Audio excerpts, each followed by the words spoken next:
أهلا وسهلا بكم على قناة الجزائر نيوز. أرجو منكم أولا الصلاة على النبي محمد صلى الله عليه وسلم، والاشتراك في القناة وعمل لايك للفيديو، وأرجو منكم الدعاء لإخواننا في فلسطين. ما هي قصة استنساخ علم الجزائر من طرف دولة اسمها تركمان سوريا؟ يعيش الشارع الجزائري ومواقع التواصل الاجتماعي منذ أيام جدلا كبيرا بعد تداول صفحات تركمان سوريا لعلم يشبه الراية الجزائرية.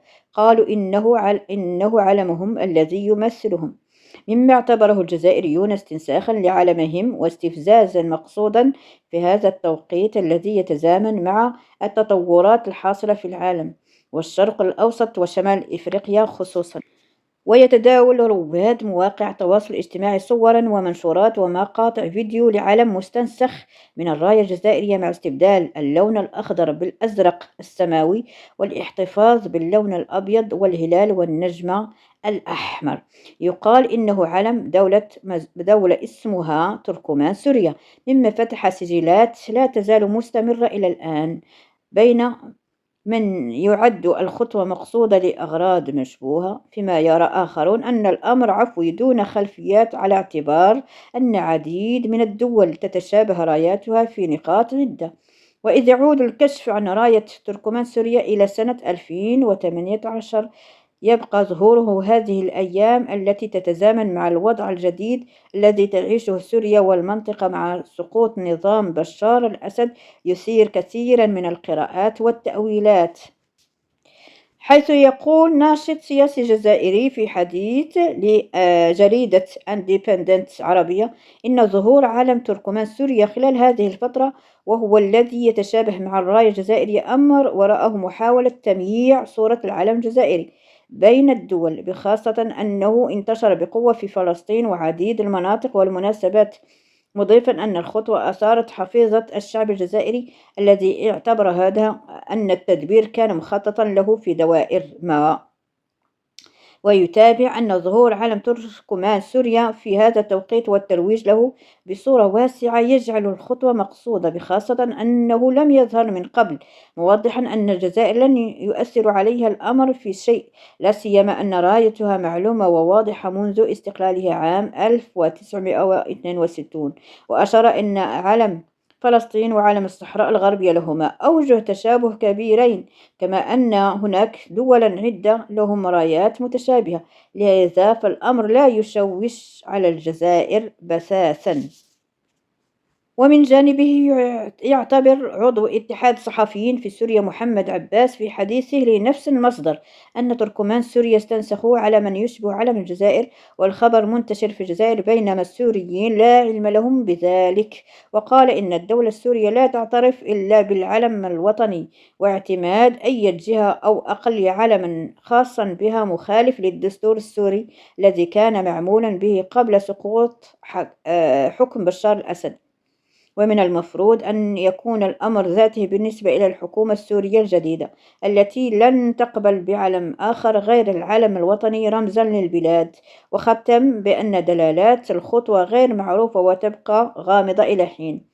إلى ذلك يعتقد متخصص التاريخ الحديث والمعاصر عبد النور بن يحيى أن الأمر عفوي وغير مقصود، حيث ظهر منذ 2018 ليعبر عن التوحد التركماني في الفسيفساء السوري، لافتا إلى أن العلم التركماني ليس مطابقا لعلم الجزائر الذي به اللون الأخضر وليس الأزرق الذي يوحي إلى السماء التي لها خصوصية قديمة لدى الشعب التركماني. وأوضح أن جميع الرايات العربية تقريبا هناك تشابه كبير بينها مع اختلاف في توزيع الألوان، مشددا على أنه لا سبب للتفاعل والجدل لأن الأمر لا يمس بأحد.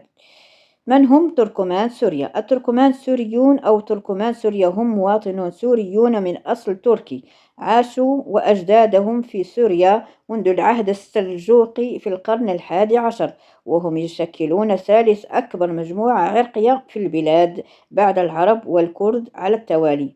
واختار تركمان سوريا علما موحدا لهم في 18 من نوفمبر سنة 2018 خلال مؤتمر جمعهم تحت اسم العلم التركماني في مدينة الراعي بريف حلب الشمالي، برعاية من المجلس التركماني السوري، وبحضور شخصيات من الحركة التركمانية والفصائل العسكرية التركمانية ومنظمات مجتمع مدني. وقال المجلس التركماني إنه بعد التسليم المطلق والإقرار بعلم الثورة السورية، اختار تركمان سوريا رايتهم التي ترمز إليهم وتمثلهم في كل المحافل السياسية والمجتمعية كمكون أساس ضمن الشعب السوري تحت سقف المشروع الوطني، ويتألف من 3 ألوان، وهي الأزرق السماوي الذي رافق التركمان عبر التاريخ، مع اللون الأبيض رمزا للسلام والإنسانية،